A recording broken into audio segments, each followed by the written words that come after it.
How's it going, everybody? Welcome back to another episode of The Creator's Process. As you know, my name is Jaden, and right next to me I have Daniel. How are you doing today? Excellent. Yeah, How are you? Oh, that's great to hear, and I'm going well, thank you. And so, first of all, I want to say, once again, a huge thank you to inviting me into your studio and using your setup. Like, it's going to be, it's an absolutely beautiful setup for where you shoot your content as well. And yeah, so thank you so much for taking the time. My pleasure. It's good to have you here. Oh, thank you.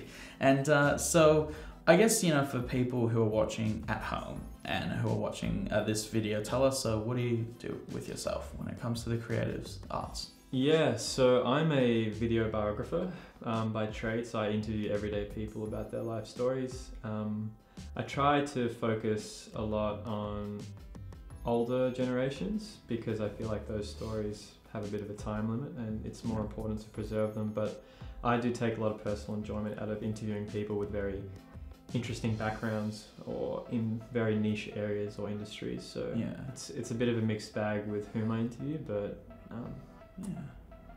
video biographer I would say is the title. That's awesome, and I love that because like obviously years and years ago we never really had a lot of like the technology we had during that time, so it was really hard to capture those stories. So I love that you're focusing on people who like were living through like years and years ago and have so much life experience and all that sort of thing. And there are so many, they have so many stories to tell. I bet that would just be so interesting to hear about that. Yeah, I mean, I've interviewed Holocaust survivors, immigrants, sex workers, people from all walks of life, and it's really eye-opening how similar we all are, but how different we are based off our circumstances and the environment we were raised in. So it definitely does say a lot, and just like, as you said, it shows that we're actually very similar in a way, but then even though we may be different with like the way we look or the way that we approach things, but we are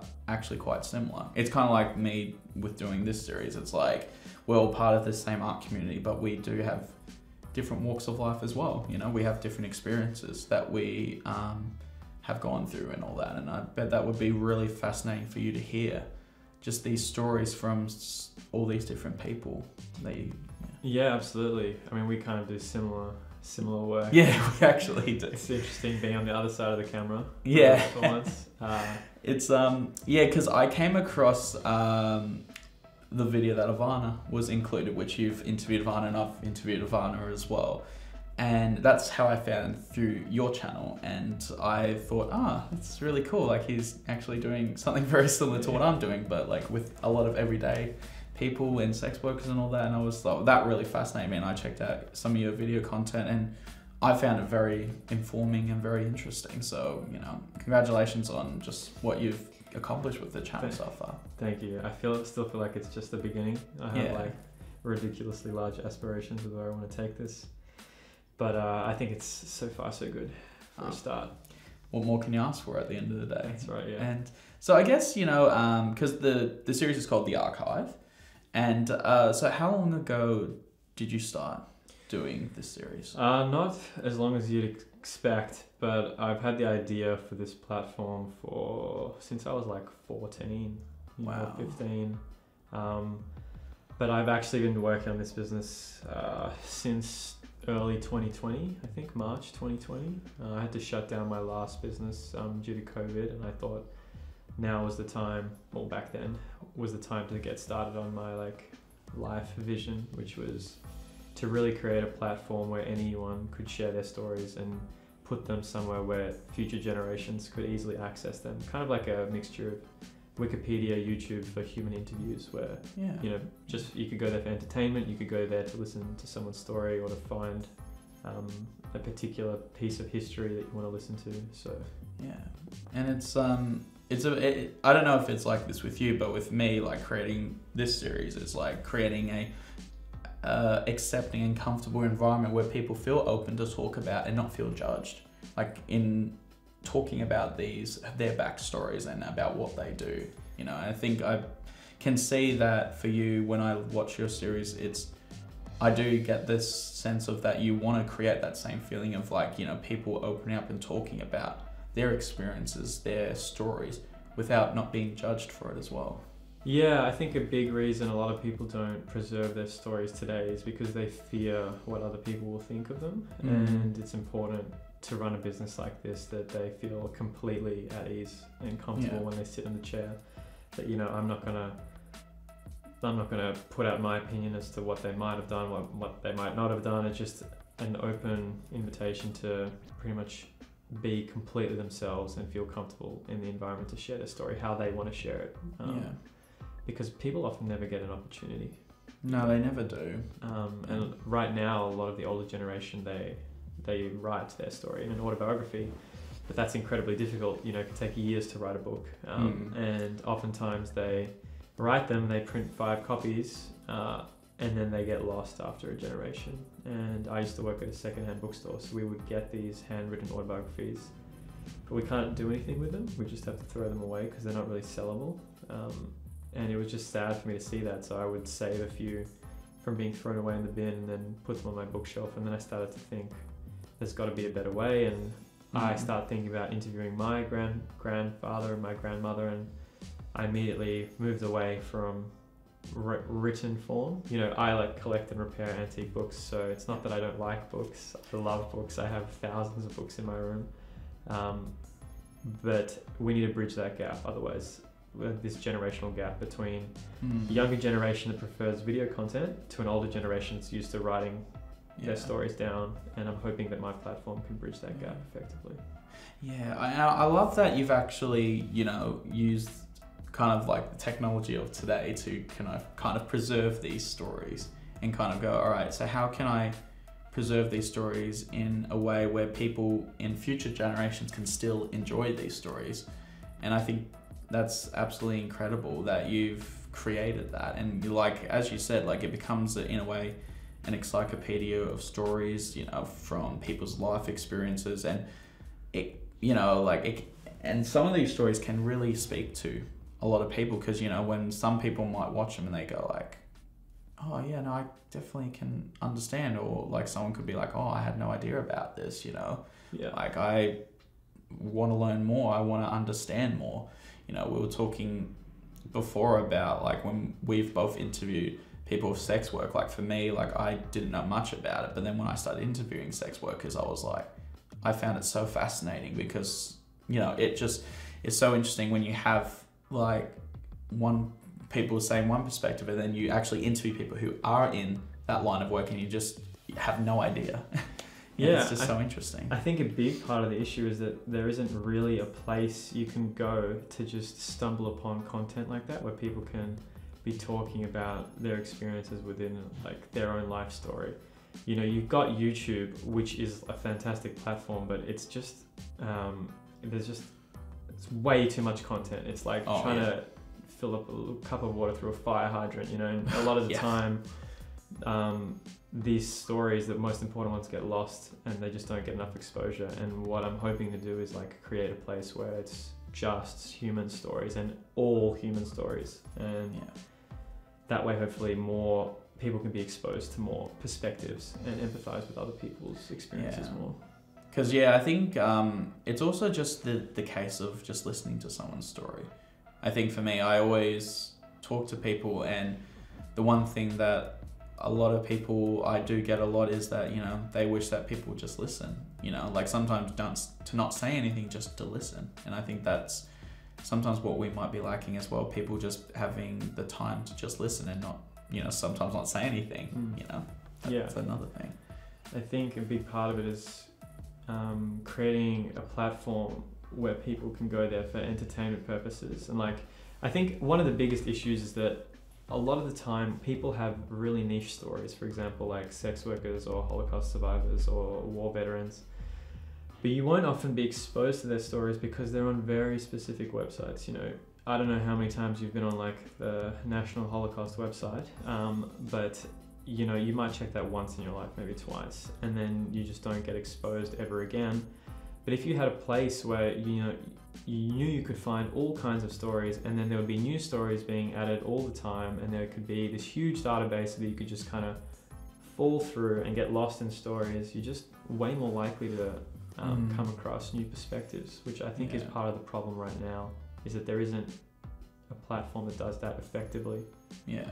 And you just want to kind of help create that platform where people can come and see this type of stories. So I'm starting out by doing interviews myself, and I think I'll be doing that for a few years. And then I'm in the process of building a website where anyone with a phone that can shoot in high definition can interview someone they care about and then upload it to the platform, so that you could essentially not democratize the ability to preserve a life story, but make it way more accessible than it used to be. You know, right now we still have like obituaries in the newspaper, you know, but in reality we need to be more proactive while people are alive, capture their stories rather than picking up the pieces after they're gone. So the younger generation, they all have phones. Even the generation above me, they all have phones. They all know how to use video, and it can be incredibly simple, but it just hasn't been done effectively because this industry is like very stagnant as far as technological change. Yeah. And not accessible. I think one of the good things about some of the biggest social media platforms is that they're free. Anyone can make an account. It doesn't cost money. You know, anyone can upload to YouTube, to Facebook, Instagram, Twitter, whatever. But a lot of the industry that I'm in, you have to pay a subscription fee to like upload content and to store content there. And when you create these barriers, people they just don't want to put in the effort. It's just not worth it. You know, it has to be free. It has to be easy to do and accessible for everyone. That's when it blows up. And then from there, you can figure out ways to monetize it and grow it effectively, scale it essentially. Yeah, no, absolutely. I think, I think that's good that you are wanting to expand it, like just try and expand it, try and work with, like, as I think I was saying before, the technology that we have now, and like, you know, preserve people's stories, like, because as you said, I think what really stood out to me before when you were saying that, you know, once those people are gone and you're only working with like, you know, diaries or paper and all that sort of thing, so you don't really you get a bit of a feel but not such a strong feel. And so like it's good that you're going like, well, you know, this is a way for people, and you know, you're trying to get those people involved as well. We're creating a space where they can, with a camera, with a high def camera, they can interview these loved ones and talk about it and keep it preserved for like future generations. I think that's pretty special. Yeah, I think it's a big part of it just being proactive. A lot of us are just reactive. You know, you wait until someone's passed away and then you're like, oh, let's get their journals, their photo albums, and like create some kind of shrine or like try and piece it all together. Whereas in reality, if you just sit them down for an hour or two, you could get footage of them telling their favorite stories, their hardest moments in life, their best moments in life. You could get footage of them laughing, crying, you know, singing songs from her childhood, which is what I do with my grandmother. You know, she has a lot of spare time. She has lots of stories to tell.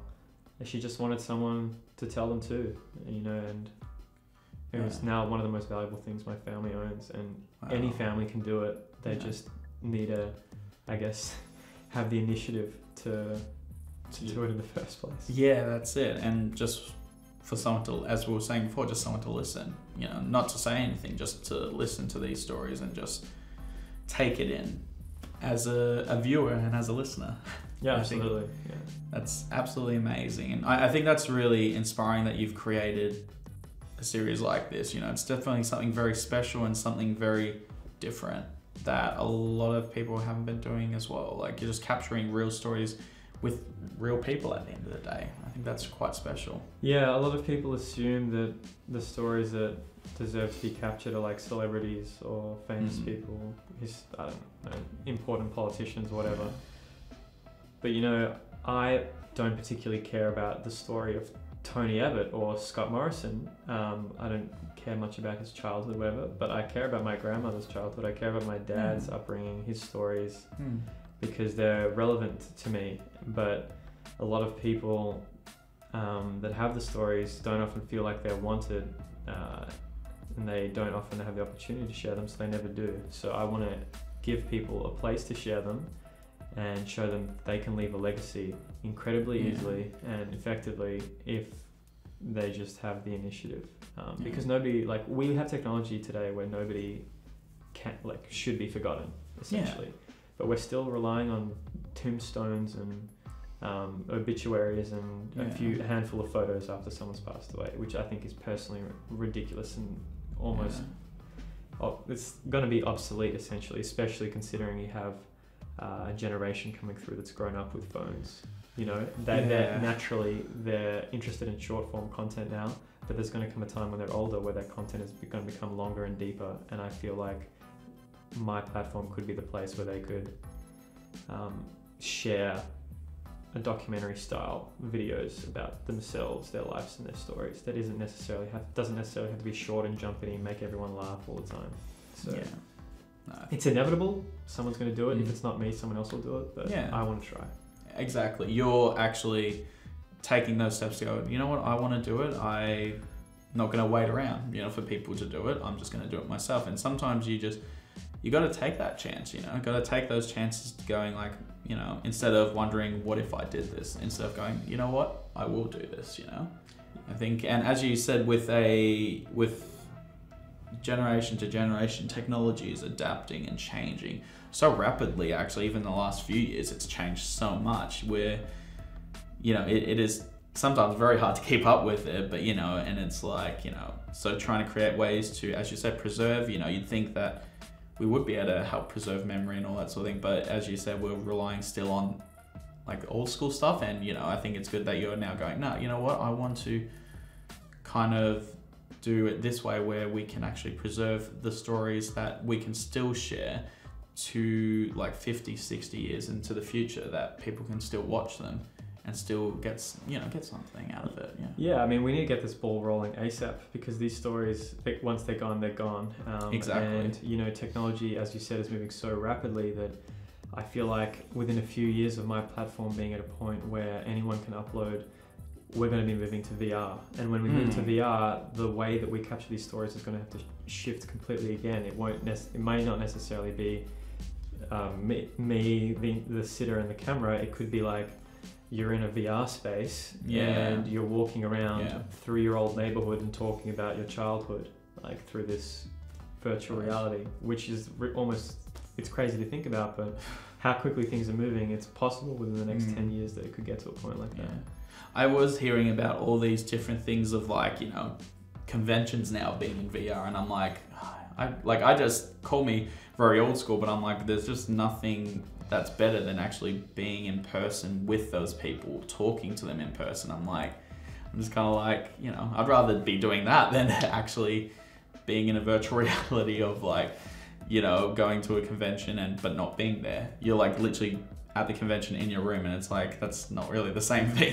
It isn't the same thing, but I think that it could also create opportunities that never existed before. You know, for example, I would love to go to an exhibition in ancient Egypt, you know, about a pharaoh. I can't do that from here. You know, with COVID, I can't go to Egypt right now. But with VR, I can, you know, go with my friends and walk around and like this VR museum landscape. So I think I obviously, because we grew up in the real world, as ridiculous as it's starting to sound, we shouldn't be closed off to the idea that the VR world is going to be lesser before it's even reached its any kind of point at which it's commercialized effectively, that anyone can just put on a helmet and go wherever they want. I feel like it's gonna blow our minds as soon as people start creating like open worlds and like open universes where you can go from planet to planet doing all kinds of crazy things. It is going to be quite amazing to see that. It'll be very, you know, mind-blowing, and like it's definitely going to be very interesting to see how long it'll take for that to, it's getting close, but you know, it's wondering how much more longer we're going to be waiting for that, which will be really interesting. Honestly, we've had VR since like 2012, if not earlier, but the problem with it is it hasn't effectively been commercialized where an everyday person would have a reason to get a VR headset. But I think now with Facebook rebranding to Meta, you have a company with the resources, the technological know-how, and the initiative, the drive to actually create a space where, you know, for example, for a business, maybe their largest cost is rent, but in a VR world, they can have their employees working from home but still having a sense of community. So they lose their biggest expense, they take part of that expense, put it into VR, and create an incredible environment in the VR world for their employees to interact with each other. Then the employees have a reason to get a VR headset because it's part of work. And then when they're not working, they're going to be in the VR space and they might want to do other things. And I think that's the point at which everyday people are going to be like, yeah, me and my colleagues are going for a drink on like Neptune, Planet B, C467, you know, you want to come, like we're about to play basketball with some aliens, something like that. Yeah. That's when, I think when it gets commercialized effectively in like the corporate space, then everyday people will have a reason to go on it. Yeah. Because you'll be forced into the VR world. Whereas right now, a lot of people don't really get it. Yeah. So, and like with my platform, for example, there's so much you can do with VR.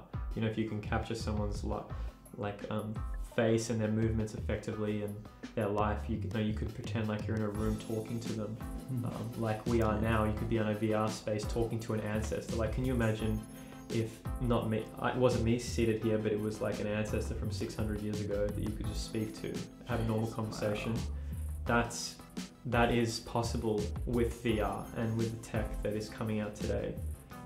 It's just a matter of how long it's going to take. So that would be mind-blowing if you were able to do that, and it will be, yeah, as you were saying, I'm very interested to see how long that will take as well. And I love that you're, with your series, you know, adapting to it, as I was saying, you know, trying to go with the technological change to capture these stories with people and just go, you know, let's make an archive, which, you know, I love that. First of all, the name for it is just absolutely incredible. Such a good name. Very straightforward, but it really impacts, you know, it's like the archive, you know, it's because it's an archive of people's stories. Yeah. And I think that's such a great name for it. And, thank you. I'll ask you, so with, if you're able to talk about it with, so what are, like, I guess, you know, some of the, because I know that we were talking about how you have some future stories coming up and all that sort of thing. Like, what are some stories that you would like to explore in the future and would like to talk about for your series? So I'm quite interested on capturing stories of Holocaust survivors. I think those stories are incredibly important and quickly disappearing. Yeah. I have one booked in for January with a 95-year-old that escaped concentration camps twice. And, you know, our generation didn't grow up experiencing what our grandparents had to. And I think it's really important that we preserve these stories so that we can understand what happened, how it happened, and how it could hopefully never happen again, and what we can do to avoid it. So I'm very interested in capturing those stories. I'm also interested in capturing stories of people that have had challenging histories, whether it be sexual abuse or mental health issues or homelessness, because people often feel isolated with their experiences, and by listening to other people share similar experiences, you can feel a sense of not necessarily community, but it'll be less isolating. You know, some of the people I've interviewed that have had serious mental health problems have said listening to other people share their experiences and understanding exactly what they felt, and then thinking, wow, I thought I was the only person that felt that. It just gave them so much more perspective that they're not alone and they don't have to be alone. So yeah, but I'm also interested in story, like speaking to people with very niche industry knowledge, you know, like on VR, for example, or the CEOs, leaders of the day, also athletes and how they go about training and their headspace and their mindset when it comes to being the best version of themselves.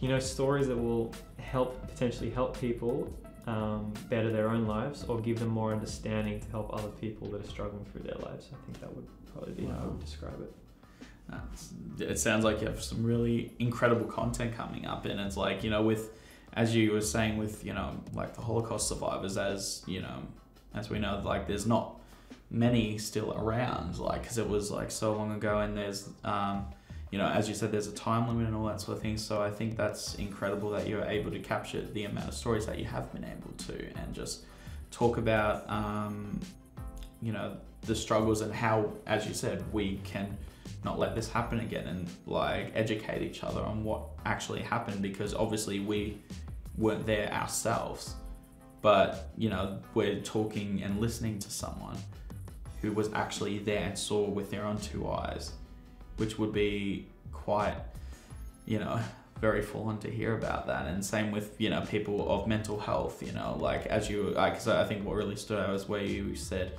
you know, you want to show that at the end of the day, it's like, oh my gosh, like I'm not the only one that's going through that as well, you know, to impact people in that way, going where they can even reflect on themselves going, this sounds so familiar. It's like, oh, it's actually because I'm actually going through this right now. Like, and this is, you know, actually helping me see that I'm actually not by myself, you know, at the end. The way I like to describe it to people, you know, imagine you never had depression in your life and you suddenly got depression or severe anxiety, or you were diagnosed with schizophrenia. It would be such a confronting thing to hear, and you almost wouldn't know where to start to process your emotions or what you feel like is going to happen. But if you had a platform where you could type in, you know, depression or schizophrenia, and you could listen to people that have experienced it, you know, could give you advice or tips or share their experiences on how they were able to cope with being diagnosed with something and then live like a happy life, it would stop people from potentially taking drastic measures, potentially trying to end their lives or self-harm, by knowing that other people have experienced what they are about to experience or are experiencing, and there is help. They can be helped.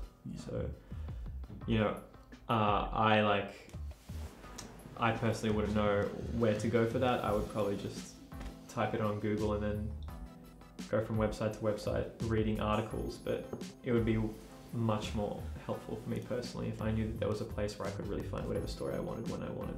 Yeah, and I think, as I said before, like, it's great that you're creating that space for people where they can come to it. And like I myself saw a couple of the videos of people with mental health, and yeah, very, very moving stories and very, you know, powerful stories. But, you know, some of them were, I was like, yeah, no, I totally get where that person's coming from, you know, because it's, you know, it's actually, even though, you know, you have people out there that are going, oh, I feel like I'm so alone here in this situation. But when you actually stop to listen and stop to talk to people, you actually realize that it's actually more common than people think it is. Way more common, and it becomes much easier to relate to people. Well, you know, especially because people are being honest and open with when I interview them.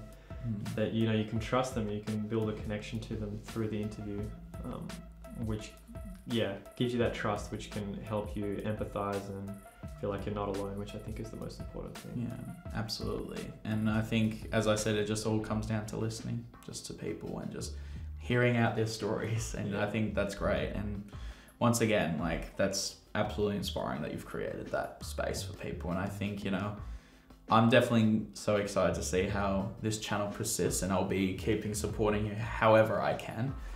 And yeah, I'm so excited to see how next year goes for you, and just, yeah, seeing it just keep growing. I appreciate that. Thank you for the support. No, that's okay. And I also want to say, once again, thank you for inviting me into your home and into your studio to talk to you about your YouTube series and about what you do. And just, yeah, thank you. It's been really amazing to listen to what you had to say. My pleasure. Oh, that's okay.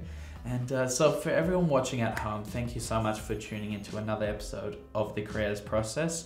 If you want to check out Daniel's work, if you want to check out the archive, I'll leave links to everything down below. You have Patreon yourself where people can support as well? Yeah.